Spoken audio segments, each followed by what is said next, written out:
African apes, simians, all two-legged, upright standing mammals.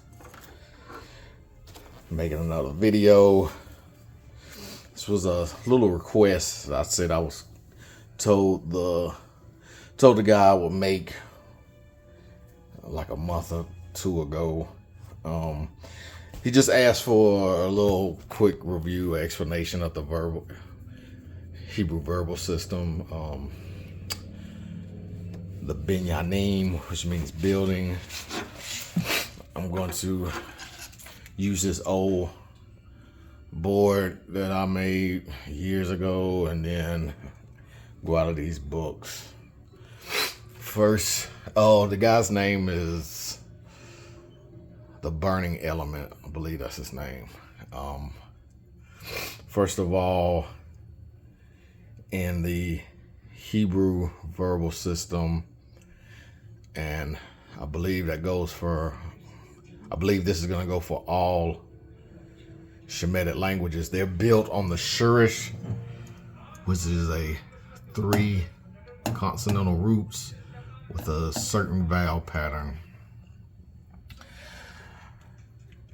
This is the lexical form, the easiest form, the third person common singular. I'm sorry, third person masculine singular. And it always is he or it. Now, what you do is you put your 3 roots in these little placeholders, and for each binyanim, these are the 7, I think, major binyanims. I believe there's 6 or maybe 7 minor, and then 2 rare forms of binyanim. But you just put your roots, like for the nifal, you put your roots, and then there's a vocal pattern that goes along with it. The cal is the perfect form. You have an imperfect form. You have different modals or aspects of volitionals, voices. These are your modals or your volitionals.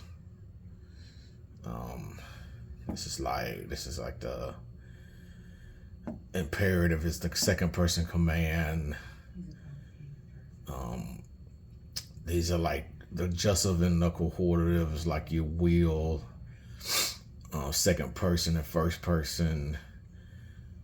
Like if you wish or will something, or will somebody to do something. Your preteric is your narrative form, your voices. If you ever talk about Hebrew voices, it's talking about your participle, active and passive. And then your infinitive, which are verbal nouns. The construct is a nominal form. Absolute is mainly the verbal form. So every paradigm has a perfect and imperfect form. Every paradigm has a preteric. They have the volitionals, they have the voices of the participle, active and passive, and they also have the infinitives.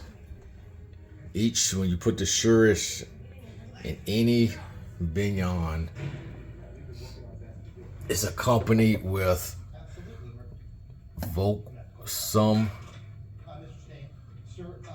consonantal suffixes, some consonantal suffixes, like this noon prefix, this hey prefix, and this tau can be call it an infix. This hey prefix. this whole prefix. And then they all come with vowel patterns in each form: perfect, imperfect, preterite, volitionals, voices, and infinitives. So all you would do, you would put your consonants in these 3 spots and add vocal patterns and consonants if need be. Now, the perfect and the imperfect.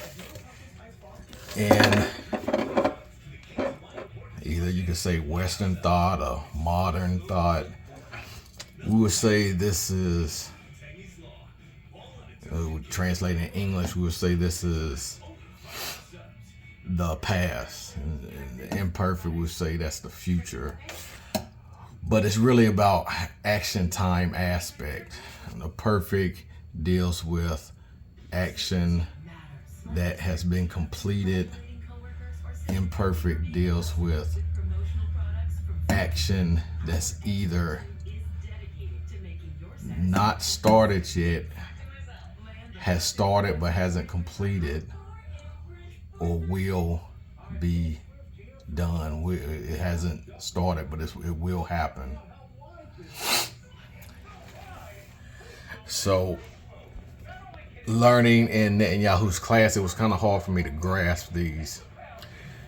But something that he always said was, in the perfect, of course we know Hebrew is from right to left. So this is your first root radical, second root radical, third root radical. In the perfect sense, the action is done, there are suffixes added to the end of it. And we're going to denote it like this. So when you see the consonantal roots with a suffix, you know it's the perfect. The imperfect, which you can say is the future or action that hasn't been completed yet. Since it hasn't been completed, there will be prefixes at the beginning. So right here. So if you identify a prefix with and then identify the surest, you know it's the imperfect. And the way you do that is these prefixes and suffixes are simply truncated or abbreviated IPPs, independent personal pronouns. So let's go move over here to, this is the book that I finally had grasped it. You usually go 3 to 1, but in this book it goes 1 to 3. You should really always go 3 to 1 because the third masculine singular is the lexical form. So the ending for the first common is T, second is ta, masculine singular, second female singular is t. For the lexical form, there's no ending. It's just a vowel pattern with the root. Then for the feminine, it's the comments hey or mater ending. For the plurals, you have nu, tim, tin, u, and u again. It shouldn't even really be this. This is common, but that's why these books aren't really, need to get a academic book, a textbook. Now that's the past, what we will call, what is called the perfect. The imperfect, you have these prefixes, t, with a suffix as well. Some of them have suffixes. 1, 2, 3, 4, 5 of them have suffixes that go along with the prefix. The truncated IPP prefixes. I, ti, ti, ye, ti, ni, ti, u, ti, na, ye, u, ti, na. These two are the same, and these two are the same. The feminines and this masculine and feminine, they're the same. Context will tell you which one they're talking about. So when we move to these IPPs, and your first person is ani. And remember, right here we have E, but it has T. Then the second person is ti and ta. And right here, ti and ta.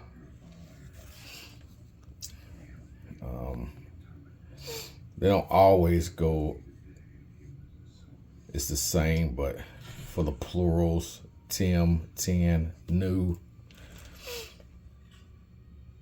tim, tin, oo, instead of nu, but it's still a oo. So that's how you would identify your conjugations.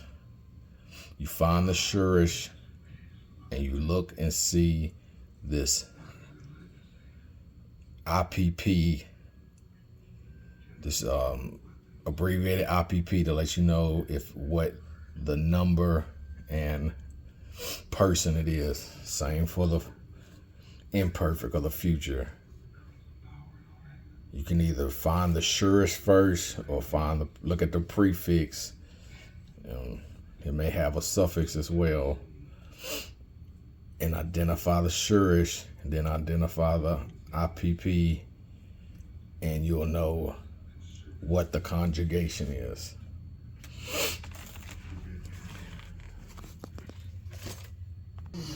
Now we're going to look at a paradigm chart. The easiest form is the lexical form. And you're going to have a vowel. It's always the comments and the pathak. The second vowel in your binyanim is your theme vowel. Your theme vowel will let you know which conjugation is, which binyanim is most likely in. In the cow, you have a pathak. The nif vowel, you also have a pathak. But you have another Q with that noon. The PL is your sete. The pu'al is a pathak again. Hitpael is your sete. Hifil is the Hebraic yod. Hofal is the comments.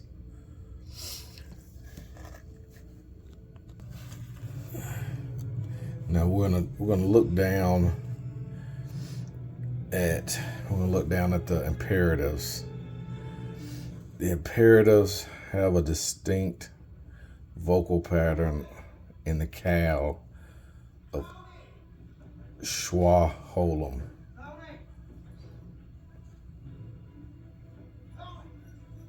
And this you can have some changes when this is in different conjugations. In the participles, you have a distinctive vowel pattern of holum sete. Now this holum in your participle stays throughout the conjugation. The sete reduces. But if you see a holum in your first behind your first root radical is going to be an active participle, which is usually, it can be like the ing. I think they're verbal adjectives. So you be a verb with the ing, like working, cooking, looking, or it can be a noun, since there are adjectives can be nouns. Like when you get the noun Kohen, is this holum, and sede, Kohen, which means priest, the noun, the act of being a priest. In the passive participle, your first vowel is a comments with your theme vowel of a shuruk. Now, this is the passive. It stays throughout the 4 conjugations, but the comments can reduce. So if you see this shuruk after the second root radical, it's usually a participle.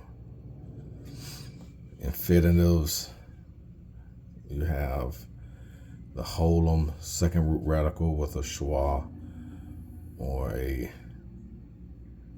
comments. This is is it a noun? But this is more of a verb. I think there's 4 uses of a verb. The most common is emphasis, to emphasize a verb. I want to show that, like I said, this preterite plus wa consecutive, that's the narrative form. You're always going to have this wa with whatever the prefix vowel, and you have a holum for the cow. And you see the jussive, it's a third person. It's the same way, it's just context. It's even the same way as this right here. This third person is just context, is what's going to tell you. And the cohortative is the first person. It has the ha, when first person wouldn't have that ha. Now, I wanted to show the preterite because we find the preterite early in Bereshit, in Genesis, when Vayomer Elohim Yehi Or. Oh, how's it go? Wahi Or. That's a. Oh, excuse me. That is a preterite. Oh, it's a jussive, I'm sorry. And a cohortative, I can't remember. I don't have it in front of me. But we get to these narrative forms quite early, and they're used a lot in the biblical text. So let me show a little quick review of what each binyan means. The cow is just a simple active. The subject is doing the action. That's what cow is. The nifal is the passive of the cow. It can be passive, it can be reflexive, it can be reciprocal. This is passive. The action is being done to the subject. Reflexive is the action, the subject doing the action to himself. Reciprocal is 2 people doing the action to each other. So cow is simple active. Nifal is the passive of the cow. Or it can be the reflexive of the cow. It can be the reciprocal of the cow. The Pi'el is it's most commonly known as the intensive vocale, but I've seen where it's more accurate to say it's a facultative. It makes something a fact, and it can also be intensive, and it also can be the nominative, intensive, as you already said, and declarative. That's the PL. The pu'al is the passive of the PL. So all of this is getting done to the subject. You know, one of them, but if you see a pu'al, it may be that the intensive action of the PL is getting done to the subject. And the hit pa'al is just a reflexive. Well, not just a reflexive, but it can be the indirect reflexive, the reciprocal, iterative, estimative. And it has this, you say hit prefix, but I've been told it's more, you could say it like the hey prefix and tau infix. The hith field is probably the second most important of the 7 major binyanim. You have the prefix hey with the infix Hebraic yo in between the second, third root radicals. So it's sort of easy to see, like the hith, easy to recognize. It's mostly known to be the causative. It can be the inner causative. It can be the nominative, declarative, and there's some like this unclassified. Then the whole foul is the passive of the hith. When the subject is getting these actions done to it, he or her, you will see a whole foul form of a verb. Now, verbs, there are some verbs that you can put on the cow, and if you want it to be the intensive, you put those same roots in here with the vocal patterns, and a verb like break will become smash. And before I really built up some vocabulary, I thought that's how all verbs work, but there are some verbs that you don't have to put it in a binyanim. There are some standalone verbs.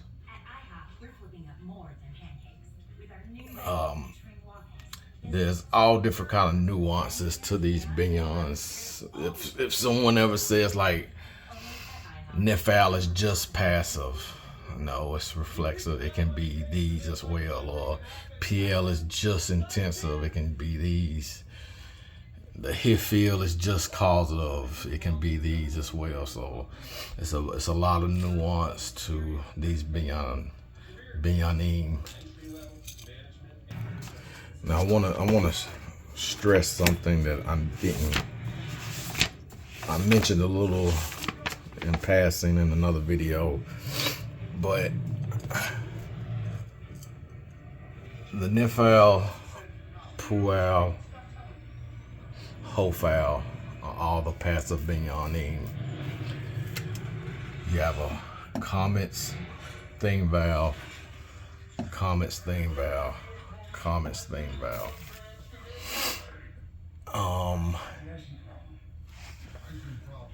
These vowels, these thing vowels and vowels under the prefixes, those are going to be markers and indicators of which binyan we're in, or a verb is in. And I want to go to the passive participle. It has a u as its thing vowel. In the nifal, which is a passive binyan, it has a comments thing vowel. All these comments right here. passive participle. So only the verbs, only the binyan name that's passive are gonna have passive participles. And in these passive participles, their theme vowel are all comments. So you have ah, ooh, and something that Mitz in his weekend seminar, there was a guy that really couldn't grasp that idea.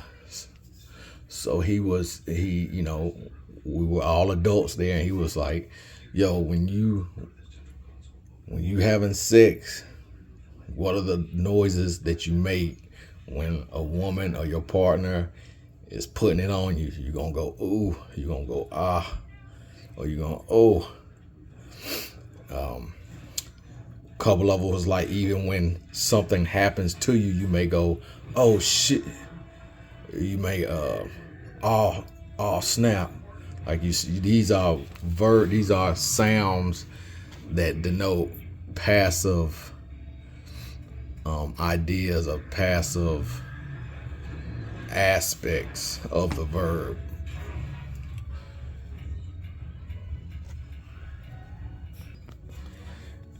And if I didn't say it earlier, if I didn't say at the beginning, this works in all the Shemitic languages. They have their own vocal patterns, a name for their verbal system, and binyan, and their binyanim,